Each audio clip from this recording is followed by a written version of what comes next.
Okay, so that lick of the day that I'm going to break down the...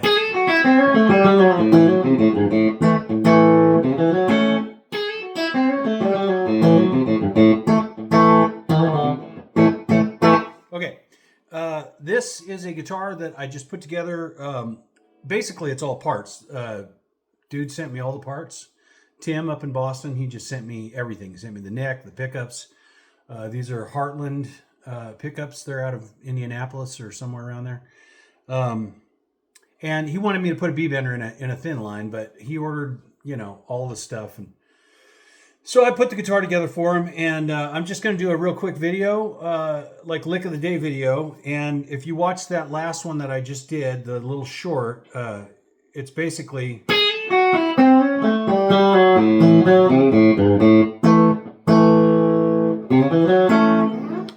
So again, I'm utilizing, it's in the key of A, and I'm utilizing the open strings, but I'm hammering on from the 4th fret to the 5th fret, and I'm plucking it with my fingers. So.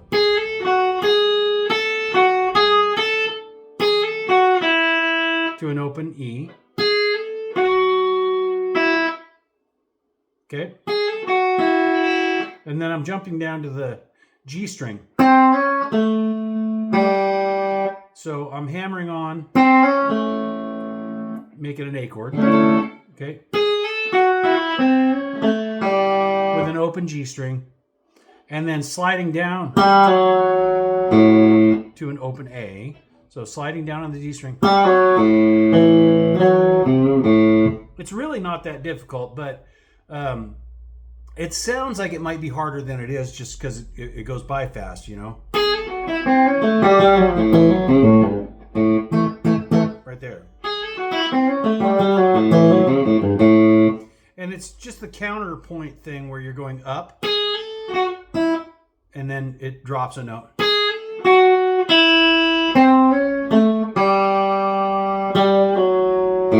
That's what usually gets people is when you drop down. Because they're thinking you're going to go.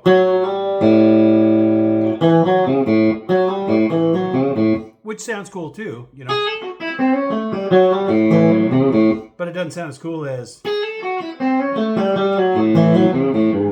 to me anyway. And then you can bend that last G note up to an A.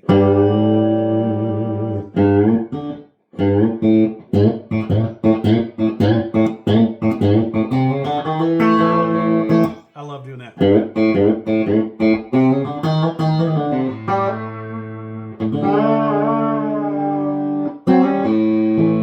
Where I did a little below the nut bend there, but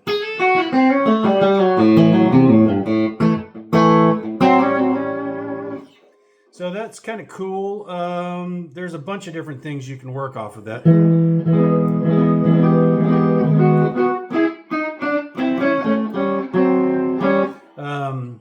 Other variations on that. You can take that and move it around. To like a D.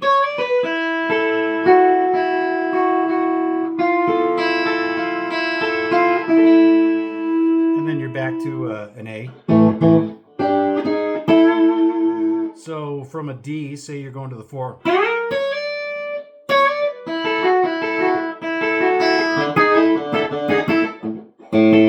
Actually, you don't want to hit an open D string. You could hit an open G string. That would be a 7th.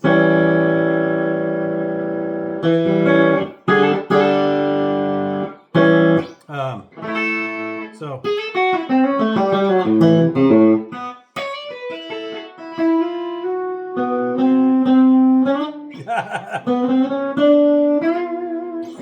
I'm getting way off track now.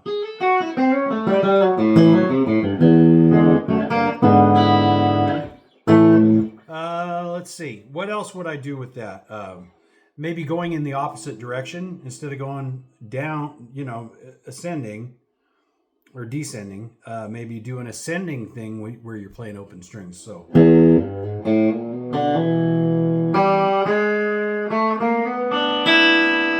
And using open strings. See.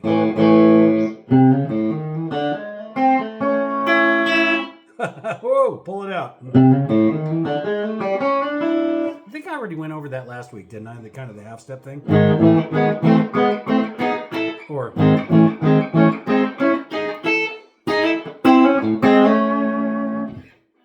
and again, I'm hearkening back to the Goodbye Yellow Brick Road album, the Elton John thing, which if anybody saw that video I posted last night, I was listening to that at like stupid loud volume because I love that album. But that lick, you know,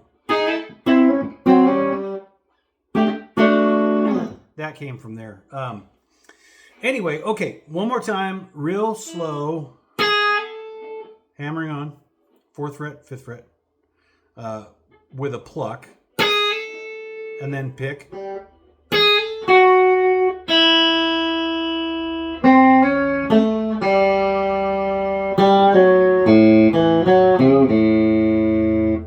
Another thing I wanted to show you guys is the difference between a pick, this kind of pick, and the other kinds of picks. So this is what I always use. I use a Dunlop 60. So you can do it with your fingers, just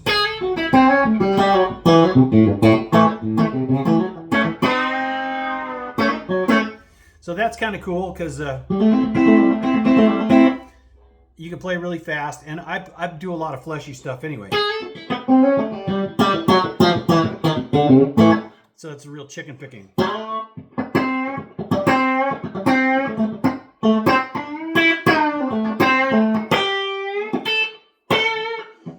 Okay, now Dunlop 60 kind of gives you along the lines of that, it's a nylon pick, so it kind of gives you that same type of thing, just a little bit more positive. But if you're doing a pick and fingers,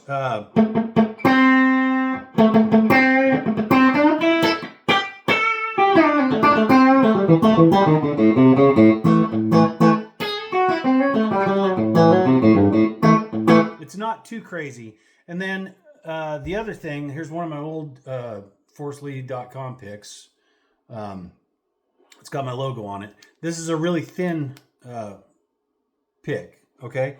Now it has a little bit more bite to it, and it also doesn't quite sound as even-toned when you're using the fleshy part of your fingers for half of it. You hear that just right there. That's quite a bit louder. So it doesn't sound as even to me, which is the reason I don't use these very often, except for when I'm playing acoustic or flat picking stuff, and I want that even tone across everything. But if I'm playing live, I'm using Dunlop 60s, and I'm using my fingers just as much as I am the pick. So.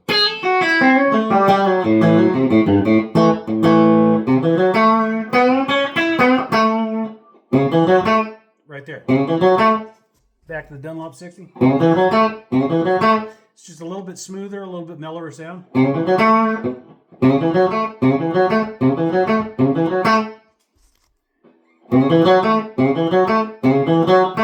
It's just a little bit more. Now, on top of that, these new picks that I got, which are thicker versions of that last one, these ones are really positive. So, same thing. So it's way louder.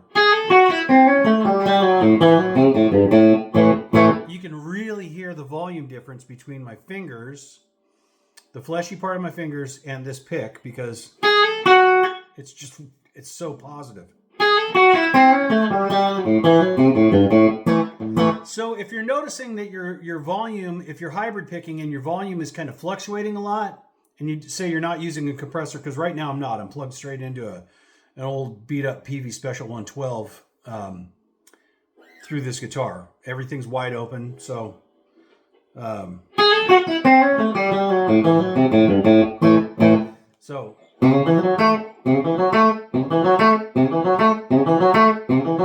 not even hitting it hard. So